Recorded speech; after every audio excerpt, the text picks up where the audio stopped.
First at 4, enjoy today's sunshine. Winter isn't done with us yet. Watch out for more snow in the 4-zone forecast. We also have breaking news. The sex abuse claims against a Michigan doctor lead to changes at the top for USA Gymnastics. Up first, police officers shot in Detroit. We just got an update on their conditions, and we're learning more about the suspect. Live from downtown Detroit, Local 4 News First at 4 starts now. Good afternoon, I'm Karen Drew. First at 4, it has been a dramatic and emotional 24 hours for the Detroit Police Department. 2 officers shot, a frantic search, and the arrest of a suspect. At this hour, we know one of the officers is 44 years old. He was shot in the jaw and neck. The other officer is 27 years old. He was shot in the ankle. Police Chief James Craig just told us his officers are in stable condition, and he was able to speak with both of them, even had them laughing at one point.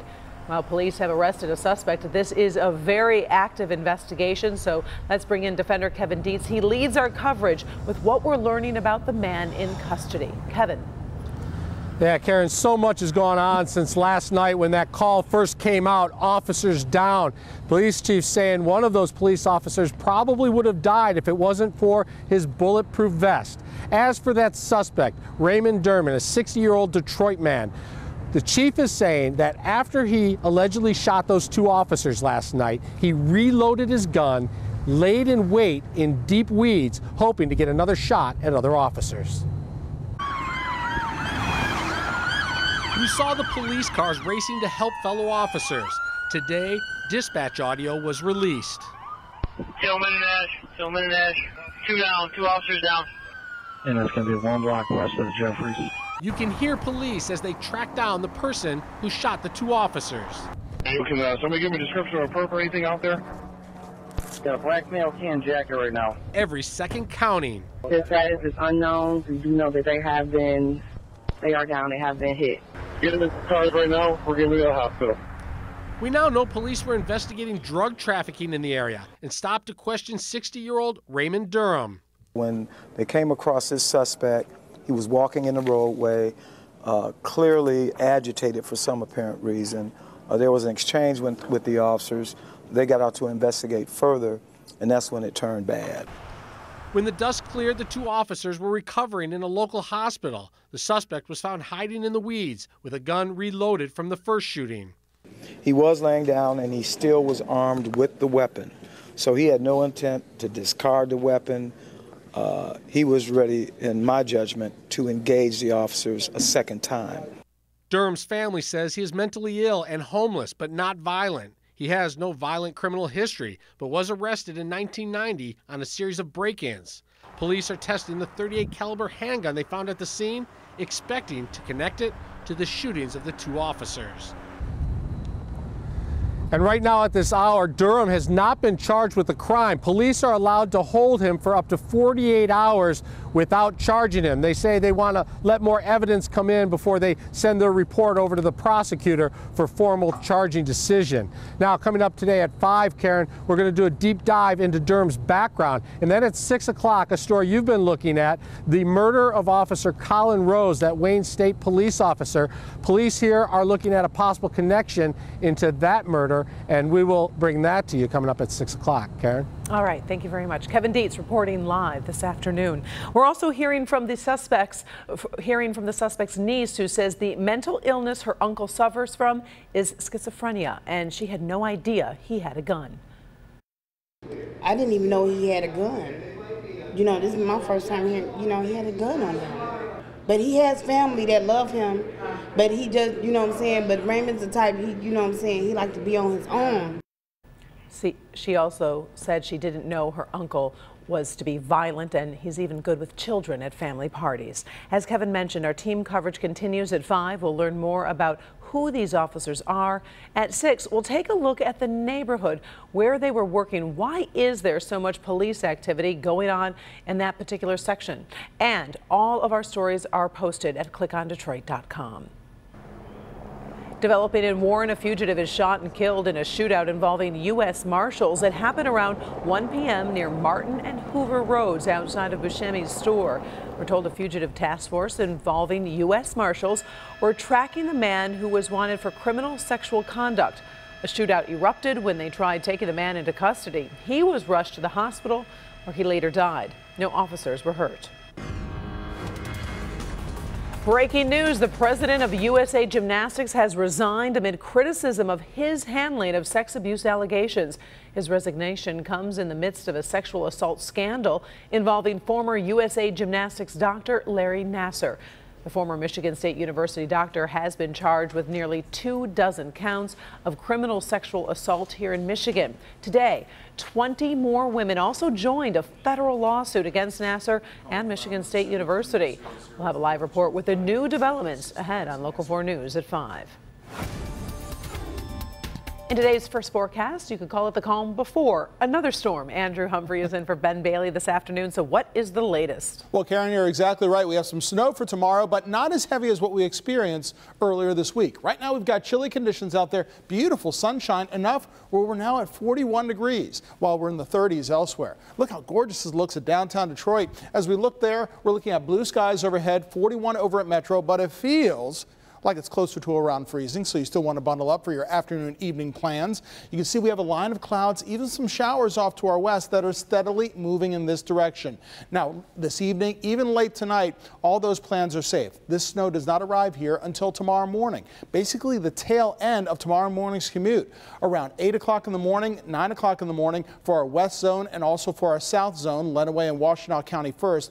Now, that being said, we are going to see snow heavy at times, especially midday tomorrow before it starts to move away tomorrow afternoon. Since it is moving a bit fast and it'll be light snow for the most part, we're still looking at a decent amount of snow to fall. Not several inches, but still as much as 1 to 2 inches across much of the area, including just over an inch in Howell, just over an inch here in Detroit as well. I'll break this down neighborhood by neighborhood in your 4-zone forecast coming up. There's also breaking news out of Washington. 2 top senators on the Senate Intelligence Committee say they have seen no indication Trump Tower was under surveillance before or after the presidential election. They join a growing chorus of lawmakers rejecting President Trump's claim that former President Obama ordered that surveillance. Still, the FBI director could face questions in the House on that topic next Monday. Meantime, we're also tracking President Trump's new budget. Jason Colthorpe is looking at those numbers in our newsroom and joins us now with the latest. Jason. Karen, the president's budget includes some solid cuts to the Environmental Protection Agency, the Agriculture Department, and the State Department. In the proposal, the State Department is hit with a 28% drop in funding. The EPA would lose about 31%. The budget also puts $1.5 billion toward building a wall on the Mexican border. There's also a 10% increase for the military, with the Department of Homeland Security getting a 6% increase. What I'm encouraged by is the notion that we're going to begin rebuilding our military, which is something we're all very worried about.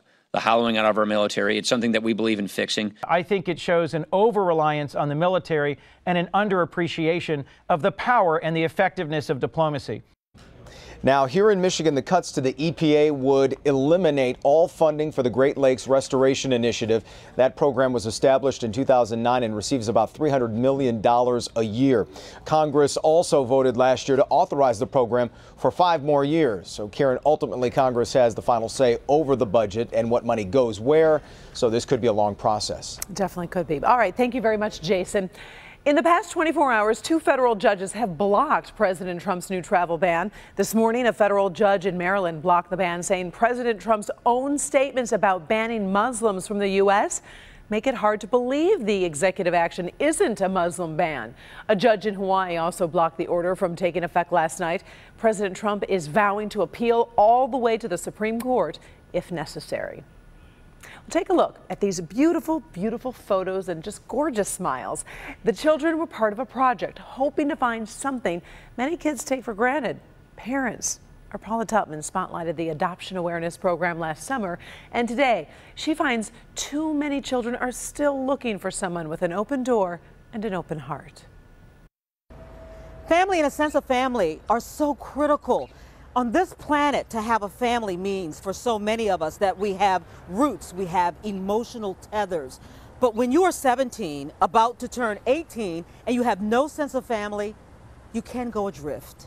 Oh, yeah. Okay, I need it just a little bit more. Ashley is working very hard not to feel that way, not to feel adrift. But it's hard because in 2 months she'll be 18, and she's never known the true meaning of family. It kind of changes my point of view because I've never really had that loving relationship with somebody, so I feel like sometimes I feel helpless because I haven't had that, and I feel like when I see other people having that, I feel upset and I get jealous because I haven't had that. Last August, we did a story on Art and Soul, a last-ditch effort to find a new way to brand adoptable older children at risk of aging out of the foster system. I was wondering if after all these years you liked me.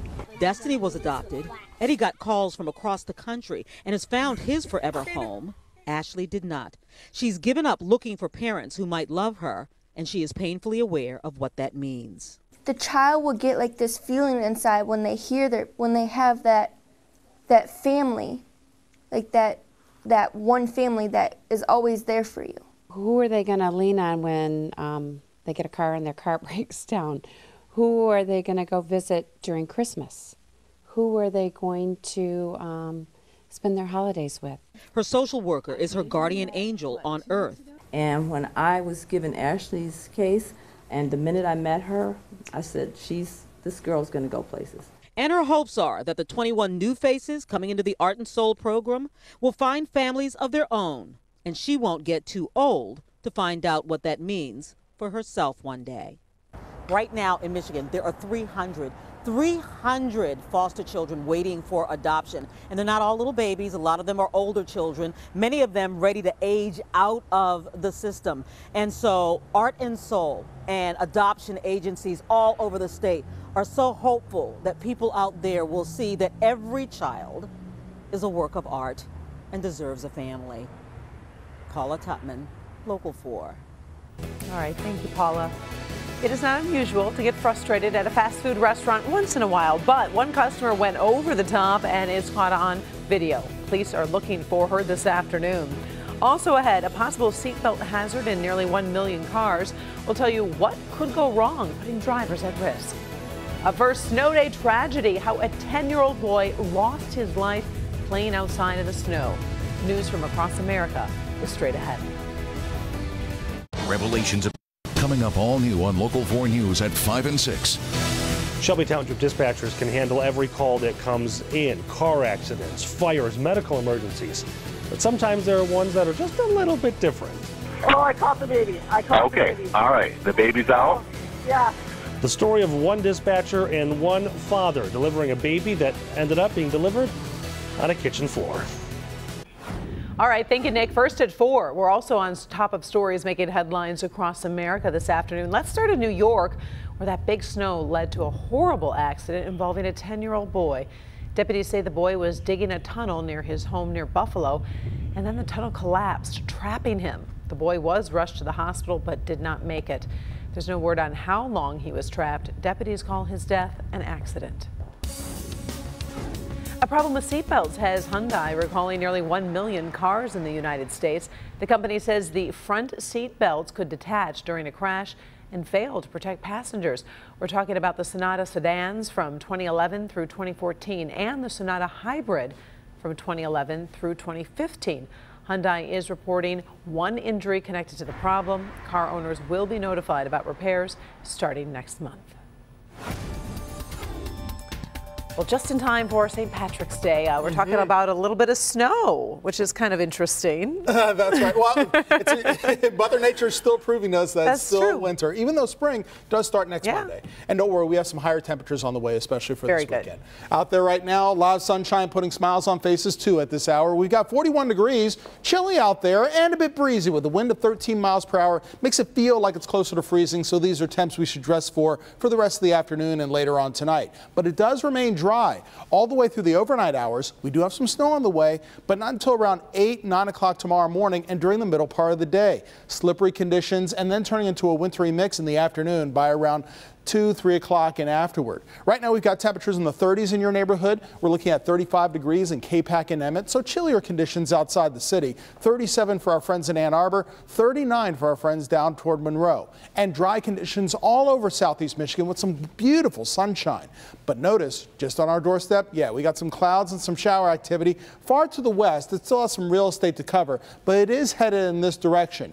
It is going to start off as snow by the time tomorrow morning rolls around, starting around 9, 10 o'clock in the morning. As you can see, midday tomorrow, 11 o'clock, noontime, it really starts to ramp up across the rest of southeast Michigan. Then you notice it becomes more scattered, even turns to rain at times because it will make it above freezing tomorrow. So by tomorrow afternoon, it'll be wet and slippery and a bit slushy out there. In your 4-zone weather for Friday's snowfall, in terms of snow totals, not as much as what we saw earlier this week. Instead of 4 or 5 inches or more, we're talking about generally between 1 and 2 inches. Close to an inch or so here in the metro zone, including Detroit, also over toward Southfield. In our south zone, that's where we'll see snow totals an inch or more, nearly 1.5 inches over in Dundee. This is by the end of midday tomorrow, so around 2, 3 in the afternoon, before some of it starts to melt. Tecumseh around 1.5 inches, and still just enough snow where you can either brush it or shovel it away, but it'll be light still. An inch or so in Novi, then lesser amounts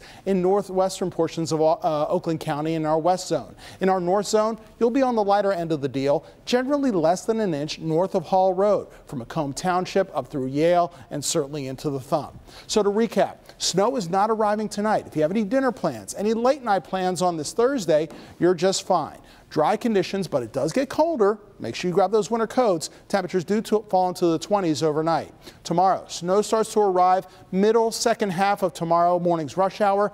Lunchtime will be especially snowy before it turns into a wintry mix. And as I mentioned, temperatures will make it above freezing in the middle and upper 30s. Then for the weekend, Karen, temps in the 40s. A few on and off raindrops and snowflakes on Saturday, but will be closer to 50 degrees when spring rolls around on Monday. Thank you, Andrew. Still ahead, the battle over transgender bathrooms takes a new turn in one town. We'll show you the sign that's causing some heated debate. Up first, fast food anger caught on video. Police are looking for this customer. So what set her off? That story's next. Well, admit it, we've all been upset with fast food restaurants because of a messed up order, but this woman, she took her anger to a whole nother level, and it was caught on tape. After realizing the restaurant got her order wrong, she ran up to the counter, yelled at the workers, and then started throwing food at them. And that's not all. Before she left, she also broke the computer screen on the register. Police in Georgia are now looking for this woman, who they say could definitely face some charges. A sign at a popular restaurant in Oklahoma is making a lot of people feel uncomfortable, and this story is trending across the country. The owner of the Steak and Catfish Barn posted a sign on his door months ago that says, "We do not have a transgender bathroom, so don't be caught in the wrong one." Some call the sign threatening and un-American. The owner is explaining why he posted the sign. We have a lot of redneck guys that come in here. I'm truck drivers and everything. They're big, husky guys. And I said, man alive, if their wife or their little girl walked in that bathroom and a man followed them in there, I wouldn't have a restaurant. The restaurant owner says transgender people are welcome to use the bathroom as long as they are, in his words, dressed appropriately. Well, running a tab during happy hour is about to get a little easier.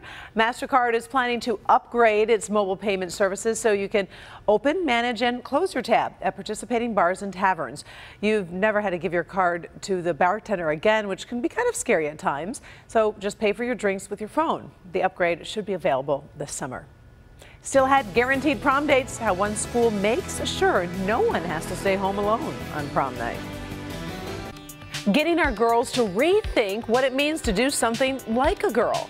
There's things I want to do, and sometimes I feel like I can't just because I'm a girl. Exposing them to women succeeding in male-dominated fields. Do you have to prove yourself 10 times as much as any male officer does? Absolutely. Empowering them to chase their dreams and speak their minds. Knowing that you can do anything you put your mind to. We just wanted them to be confident in who they are and embrace themselves. Who is teaching these young women to lead like a girl and succeed? Tonight at 11. Selling. Finally, first at 4, finding a prom date is no problem at one high school. That's right, Karen. This seems like a lot of fun. That's because the students pick their dates at random. Now, the boys draw their names. Once everyone is paired up, the boys go on and girls go on their dates. The boys go into the library and the girls go into the gym and pick their dates at random and then pair up. Yeah, it's pretty cool. The tradition started back in 1926 to make sure everyone had a date. Well, thank you for joining us for First at 4. We're back in a half hour with Local 4 News at 5. Inside Edition is next.